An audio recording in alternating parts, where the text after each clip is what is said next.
Olha lá uma outra dica importante, pessoal. Use citações de autores que sejam autoridades no assunto do qual eles tratam, ou melhor, do assunto do qual você trata, e não em outros.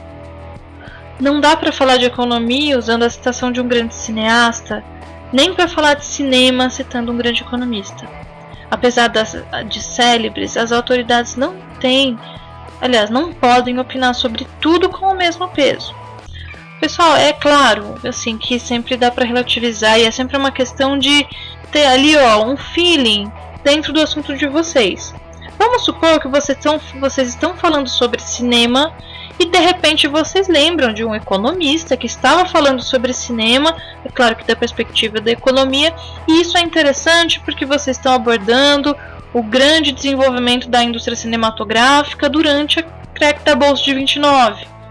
Quer dizer, difícil imaginar que a indústria do entretenimento nos Estados Unidos teve uma sobrevivência, até um crescimento grande num período em que estava quebrado, em que era o crack da bolsa. Então, nesse caso, pode ser que um economista seja uma pessoa capacitada para falar do seu tema, quando os temas se encontram. Então, quando o seu assunto trata de economia e cinema, por exemplo. Agora, se você vai usar a opinião de um cirurgião plástico para falar de, jardinagem, enfim, né, não dá. Vamos lá ver os nossos exemplos então.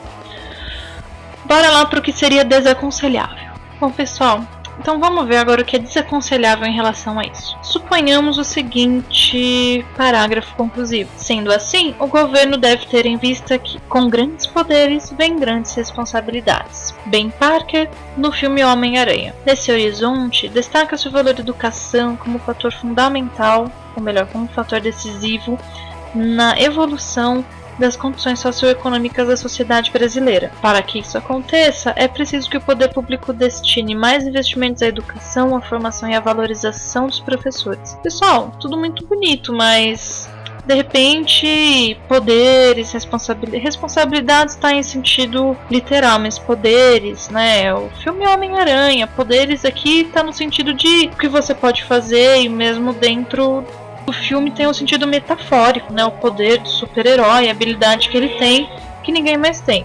E aí tem duas coisas, pessoal. Primeiro, é meio complicado a gente citar um personagem de filme, por mais que o personagem e o filme sejam interessantes.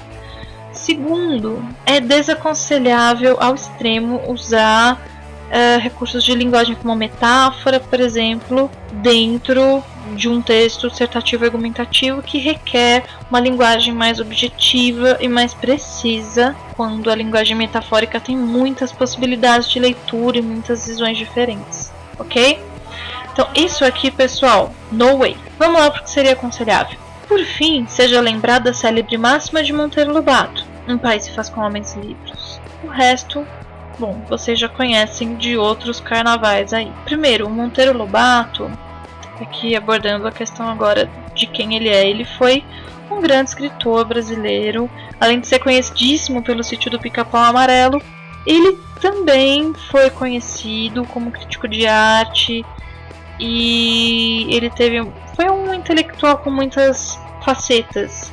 Então ele é extremamente qualificado para falar sobre leitura e sobre a construção educacional de um país, beleza?